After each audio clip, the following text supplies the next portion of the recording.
Guys നമസ്കാരം. After bus മലയാളത്തിൻ്റെ പുതിയ വീഡിയോയിലോട്ട് എല്ലാവർക്കും സ്വാഗതം.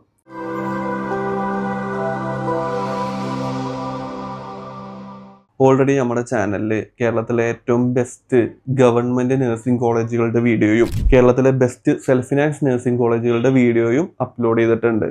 അപ്പോൾ അതിനുശേഷം ഏറ്റവും കൂടുതൽ കുട്ടികൾ വാട്സപ്പിലൂടെയാണെന്നുണ്ടെങ്കിലും കമൻറ്റ് ബോക്സിലൂടെയാണെന്നുണ്ടെങ്കിലും ഏറ്റവും കൂടുതൽ കുട്ടികൾ ചോദിച്ചിട്ടുള്ളതാണ് ഫിസിയോതെറാപ്പിക്ക് പറ്റിയ കേരളത്തിലെ ബെസ്റ്റ് ഗവൺമെൻറ് കോളേജും പ്രൈവറ്റ് കോളേജുകളും ഏതൊക്കെയാണ് എന്നുള്ളത് ഒരുപാട് കുട്ടികൾ ചോദിച്ചിട്ടുണ്ട്.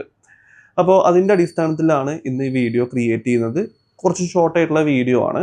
അപ്പോൾ കേരളത്തിൽ ഗവൺമെൻറ് കോളേജുകൾ ഫിസിയോതെറാപ്പിക്ക് നോക്കുന്ന സമയത്ത് ആകെ ഒറ്റ കോളേജേ ഉള്ളൂ. അത് കോട്ടയം ഗവൺമെൻറ് മെഡിക്കൽ കോളേജാണ്.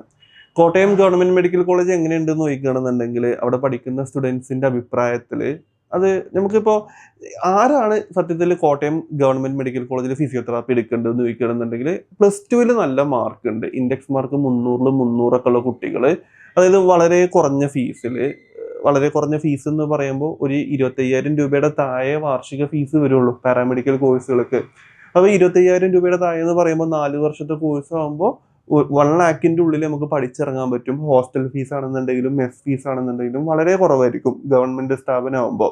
അപ്പോൾ അതുകൊണ്ട് തന്നെ ഫിസിയോതെറാപ്പി ആരാണ് ഒരു ഗവൺമെൻറ് കോളേജിൽ പഠിക്കേണ്ടതെന്ന് വെക്കണമെന്നുണ്ടെങ്കിൽ നല്ല മാർക്കുള്ള കുട്ടികൾ LBSY ഇൻഡെക്സ് മാർക്ക് അത്യാവശ്യം നല്ല മാർക്കുള്ള കുട്ടികൾ LBSY അലോട്ട്മെൻറ്റ് കൊടുത്ത് മെറിറ്റ് ബേസ് ചെയ്തിൽ കിട്ടാൻ ചാൻസ് ഉള്ള കുട്ടികൾക്ക് ഗവൺമെൻറ് എപ്പോഴും നല്ലതാണ്.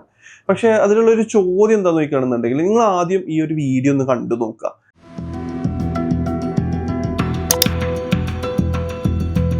കഴിഞ്ഞ വർഷമാണ് കോട്ടയം മെഡിക്കൽ കോളേജിൽ കേരള യൂണിവേഴ്സിറ്റി ഓഫ് ഹെൽത്ത് സയൻസിന്റെ കീഴിൽ ബാച്ചലർ ഓഫ് ഫിസിയോതെറാപ്പി ആരംഭിച്ചത്.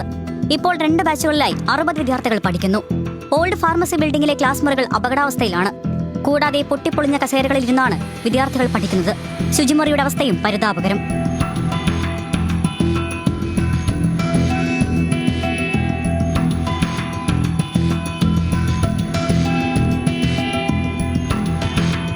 ഫിസിയോതെറാപ്പി നന്നായി പഠിപ്പിക്കാൻ അധ്യാപകർക്ക് പ്രൊജക്ടർ അനിവാര്യമാണ്.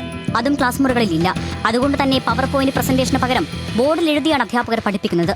കൂടാതെ പ്രധാന വിഷയമായ ബയോമെക്കാനിക് പഠിപ്പിക്കാൻ ആകെയുള്ളത് സുബിൻ സോളമൻ എന്ന ഒറ്റ അധ്യാപകൻ മാത്രം.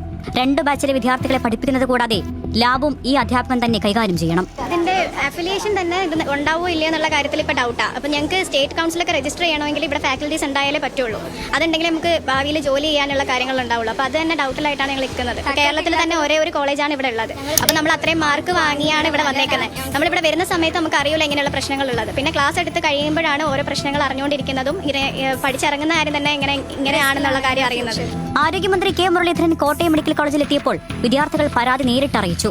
വിഷയം പരിഹരിക്കാൻ ഇടപെടുമെന്നാണ് മന്ത്രി അറിയിച്ചത്. ഞാൻ അവരോട് പറഞ്ഞു, ഒരു കാരണവശാലും നിങ്ങൾ മാനസികമായി പ്രയാസപ്പെടണ്ട, നന്നായി പഠിച്ചോളൂ, നിങ്ങളുടെ കാര്യം സർക്കാർ നിങ്ങളോടൊപ്പം ഉണ്ട് എന്ന് സൂചിപ്പിച്ചു. നിലവിലുള്ള അധ്യാപകർ പരിമിതികൾക്കിടയിൽ നിന്ന് പരമാവധി കാര്യങ്ങൾ നന്നായി നടത്തുന്നുണ്ടെന്ന് വിദ്യാർത്ഥികൾ തന്നെ സമ്മതിക്കുന്നു. എന്നാൽ അടിസ്ഥാന സൗകര്യങ്ങൾ മെച്ചപ്പെടുത്തിയില്ലെങ്കിൽ തങ്ങളുടെ ഭാവി എന്താകുമെന്ന ചോദ്യമാണ് ഇവർ ഉന്നയിക്കുന്നത്. അപ്പോൾ വീഡിയോ കണ്ടില്ലേ? ഇതാണ് നമ്മുടെ കേരളത്തിലെ കോട്ടയം ഗവൺമെൻറ് മെഡിക്കൽ കോളേജിലെ അവസ്ഥ. കുട്ടികൾ ഇത്രയും കാര്യങ്ങളാണ് പറയുന്നത്. വേണ്ട ഫെസിലിറ്റീസും വേണ്ട ഫാക്കൽറ്റീസും അതുപോലെ തന്നെ പഠിപ്പിക്കാൻ ടീച്ചേഴ്സ് ഇല്ലല്ലോ. ടീച്ചേഴ്സ് ഇല്ലാത്തൊരു സിറ്റുവേഷനാണ്. അപ്പോൾ ഫീസ് കുറവാണ് എന്നുള്ളത് നല്ല കാര്യം തന്നെയാണ്. ഇപ്പോൾ സാമ്പത്തികമായിട്ട് പിന്നോട്ടേക്ക് നിൽക്കുന്ന കുട്ടികൾക്കൊക്കെ ഇപ്പോൾ ഹോസ്പിറ്റലൊക്കെ നോക്കുന്ന സമയത്ത് നല്ല പേഷ്യൻ്റ് എക്സ്പോഷർ ഉള്ള മെഡിക്കൽ കോളേജ് തന്നെയാണ് കോട്ടയം മെഡിക്കൽ കോളേജ്. അപ്പോൾ അവരുടെ ഹോസ്പിറ്റൽ നല്ലതാണ്. പക്ഷേ ഫിസിയോതെറാപ്പി പഠിക്കുന്ന സ്ഥാപനത്തിൽ ടീച്ചേഴ്സും വേണ്ട ഫെസിലിറ്റീസും ഇല്ല എന്ന് പറയുന്നതാണ് ഇതിലുള്ളൊരു നെഗറ്റീവ് സൈഡ്. അപ്പോൾ ഗവൺമെൻറ് കോളേജുകൾ ഞാൻ ആദ്യം പറഞ്ഞ പോലെ തന്നെ അലോട്ട്മെൻറ്റ് കൊടുക്കുന്ന സമയത്ത് നല്ല ഇൻഡെക്സ് മാർക്കുള്ള കുട്ടികൾക്ക്, അപ്പോൾ ഇത് ഭാവിയിലൊക്കെ ഇതിൽ കുറേ ഇമ്പ്രൂവ്മെൻറ്റ് വരും. കാരണം നമ്മുടെ എഡ്യൂക്കേഷൻ മിനിസ്റ്റേഴ്സിനും കാര്യങ്ങൾക്കൊക്കെ ഇതിൻ്റെ നിവേദനങ്ങളും കാര്യങ്ങളും പരാതികളൊക്കെ കൊടുത്തിട്ടുണ്ട്. അപ്പോൾ ഇതിനൊക്കെ എത്രയും പെട്ടെന്ന് മാറ്റങ്ങൾ വരും എന്നുള്ള വിശ്വാസത്തോടു കൂടി നിങ്ങൾക്ക് എന്ത് ചെയ്യാം, ഗവൺമെൻറ് മെഡിക്കൽ കോളേജിൽ ഫസ്റ്റ് അലോട്ട്മെൻറ്റ് കൊടുക്കാം. ഇനി ഗവൺമെൻറ് മെഡിക്കൽ കോളേജ് കഴിഞ്ഞാൽ പിന്നെ നമുക്ക് കേരളത്തിൽ ഫിസിയോതെറാപ്പി പഠിക്കാൻ പറ്റുന്ന ബെസ്റ്റ് കോളേജുകൾ ഏതൊക്കെയാണെന്നുള്ളത് ഒരുപാട് കുട്ടികൾ ചോദിക്കാറുണ്ട്.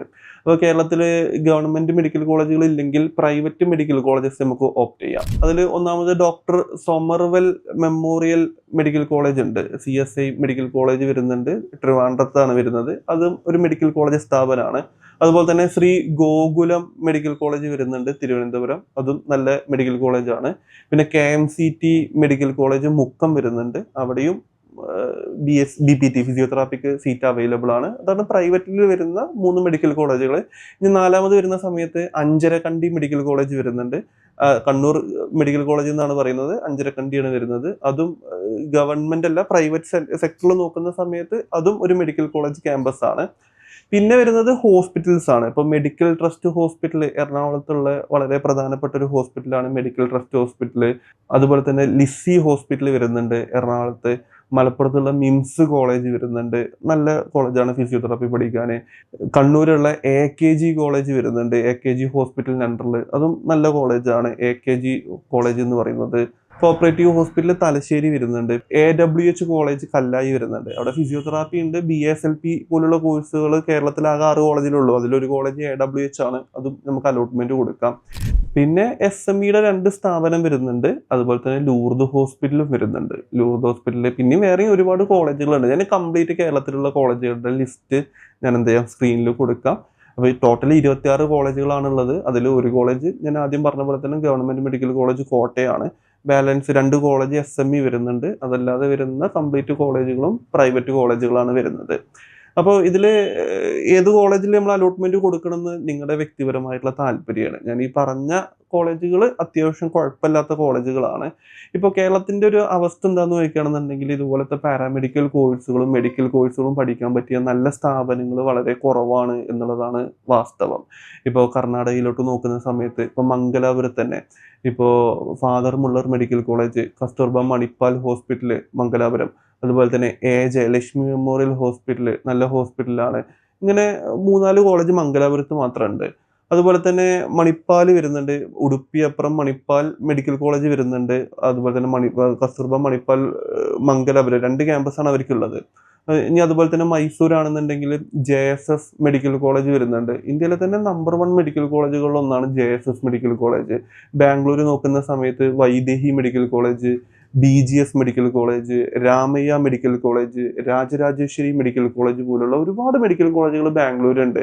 ഇതൊക്കെ പറയുന്നത് നമ്മുടെ കേരളത്തിലുള്ള അൽ-അസർ മെഡിക്കൽ കോളേജ് അല്ലെന്നുണ്ടെങ്കിൽ KMCT മെഡിക്കൽ കോളേജുകൾ അല്ലെങ്കിൽ മറ്റുള്ള മെഡിക്കൽ കോളേജുകളൊക്കെ ആയിട്ട് കമ്പയർ ചെയ്യുന്ന സമയത്ത് ഫാർ പേഷ്യൻ്റ് എക്സ്പോഷർ ഉള്ള കോളേജുകൾ കേരളത്തിന് പുറത്തുള്ളത്. ഇനി തമിഴ്നാട്ടിലോട്ട് നോക്കുന്ന സമയത്താണെങ്കിൽ പോലും ഇപ്പോൾ SRM, ചെട്ടിനാട്, ഡോക്ടർ രാമചന്ദ്ര, ഇതുപോലെ സവീത മെഡിക്കൽ കോളേജ് പോലുള്ള ഒരുപാട് പ്രീമിയം സ്ഥാപനങ്ങളൊക്കെ കേരളത്തിന് പുറത്തുള്ളത്. അപ്പോൾ അതിൻ്റെ ഒരു പ്രാക്ടിക്കൽ എക്സ്പോഷറും കോളേജിൻ്റെ ഫെസിലിറ്റീസും ഫാക്കൽറ്റീസും ലാബും ലൈബ്രറി ഒക്കെ നോക്കുന്ന സമയത്ത് ആ ഒരു ലെവലിലോട്ട് പിടിച്ചെടുക്കാൻ പറ്റുന്നത്. അപ്പോൾ കോയമ്പത്തൂരാണെങ്കിൽ KMCH ഉണ്ട്, നല്ല ഹോസ്പിറ്റലാണ്. PSG മെഡിക്കൽ കോളേജ് വരുന്നുണ്ട്. അപ്പോൾ ആ ഒരു കാറ്റഗറിയിലോട്ട് വരുന്ന കോളേജുകൾ കേരളത്തിൽ ഉണ്ടോ എന്ന് ചോദിക്കുകയാണെന്നുണ്ടെങ്കിൽ വളരെ കുറവാണ് എന്നുള്ളതാണ് യാഥാർത്ഥ്യം. അപ്പോൾ കേരളത്തിൽ ഫിസിയോതെറാപ്പിക്ക് അലോട്ട്മെന്റ് കൊടുക്കാൻ വേണ്ടിയിട്ട് ഫിസിയോതെറാപ്പിയുടെ ലിസ്റ്റ് ഞാൻ എന്ത് ചെയ്യാം, നമ്മുടെ വാട്സപ്പ് ചാനലിൽ അപ്ഡേറ്റ് ചെയ്യാം. അപ്പോൾ വാട്സപ്പ് ചാനൽ നിങ്ങളെല്ലാവരും ഫോളോ ചെയ്യുക. ഇനി കേരളത്തിൽ ഫിസിയോതെറാപ്പിക്ക് കിട്ടിയിട്ടില്ലെങ്കിൽ നമുക്ക് വേറൊരു ഓപ്ഷൻ എന്ന് പറയുന്നത് കേരളത്തിന് പുറത്ത് ഞാൻ ഈ പറഞ്ഞ പോലത്തെ ഏറ്റവും ടോപ്പ് സ്ഥാപനങ്ങളിൽ പഠിക്കുക എന്നുള്ളതാണ്. അപ്പോൾ നിങ്ങളുടെ സാമ്പത്തികത്തിനനുസരിച്ചിട്ടും ഇപ്പോൾ എഡ്യൂക്കേഷൻ ലോൺ ഫെസിലിറ്റീസും കാര്യങ്ങളൊക്കെ അവൈലബിൾ ആണ്. അതുപോലെ തന്നെ പല കോളേജുകളിലും പല ഫീസാണ് വരുന്നത്. പല കോളേജുകളിലും പല അഡ്മിഷൻ പ്രോസസ്സ് തന്നെ ഡിഫറെൻ്റ് ആണ്. അതായത് ചില കോളേജുകളിൽ ആപ്ലിക്കേഷൻ വഴി, ചില കോളേജുകളിൽ എൻട്രൻസ് വഴിയാണ്, ചില കോളേജുകളിൽ ഇൻ്റർവ്യൂ ത്രൂ ആണ് എടുക്കുന്നത്. അപ്പോൾ ഇതുപോലെ കേരളത്തിന് പുറത്തുള്ള കോളേജുകളുടെ അഡ്മിഷൻ പ്രോസസ്സിനെ കുറിച്ചിട്ടും അഡ്മിഷൻ ഗൈഡൻസിന് വേണ്ടിയിട്ട് നിങ്ങൾക്ക് തീർച്ചയായിട്ടും ഞങ്ങളെ കോൺടാക്ട് ചെയ്യാം. അപ്പോൾ ഇതുപോലത്തെ ഇമ്പോർട്ടൻറ്റ് വീഡിയോസൊക്കെ ലഭിക്കാൻ വേണ്ടിയിട്ട് നമ്മുടെ ചാനൽ സബ്സ്ക്രൈബ് ചെയ്യുക. അതുപോലെ തന്നെ ഫിസിയോതെറാപ്പി പഠിക്കാൻ താല്പര്യപ്പെടുന്ന കുട്ടികൾ ഫിസിയോതെറാപ്പിയുമായിട്ട് ബന്ധപ്പെട്ട ഒരു 40 മിനിറ്റിൻ്റെ ഒരു ഇൻ്റർവ്യൂ വീഡിയോ ഡോക്ടർ റാഷിദായിട്ട്, അതായത് ഫിസിയോതെറാപ്പിയിൽ PhD എടുത്ത ആളാണ്, BPT കഴിഞ്ഞ് MPT കഴിഞ്ഞ് PhD കംപ്ലീറ്റ് ചെയ്ത ഒരാളായിട്ട് ഞാനൊരു ഇൻ്റർവ്യൂ ചെയ്തിട്ടുണ്ട്. അപ്പോൾ നിങ്ങൾ ആ ഇൻ്റർവ്യൂ കംപ്ലീറ്റ് ആയിട്ടൊന്ന് കാണുക. ഫിസിയോതെറാപ്പി കോഴ്സ് സെലക്ട് ചെയ്യുന്നതിന് മുമ്പ് ആ ഇൻ്റർവ്യൂവിൽ കറക്റ്റായിട്ട് ഞങ്ങൾ ഈ കോഴ്സിൻ്റെ പോസിറ്റീവ് സൈഡുകളും അതുപോലെ തന്നെ വളരെ ഇമ്പോർട്ടൻ്റ് ആയിട്ട് ഇതിൻ്റെ നെഗറ്റീവ് സൈഡുകളും ഡിസ്കസ് ചെയ്തിട്ടുണ്ട്. അപ്പോൾ ആ വീഡിയോയുടെ ലിങ്ക് ഞാൻ താഴെ ഡിസ്ക്രിപ്ഷനിൽ കൊടുക്കാം.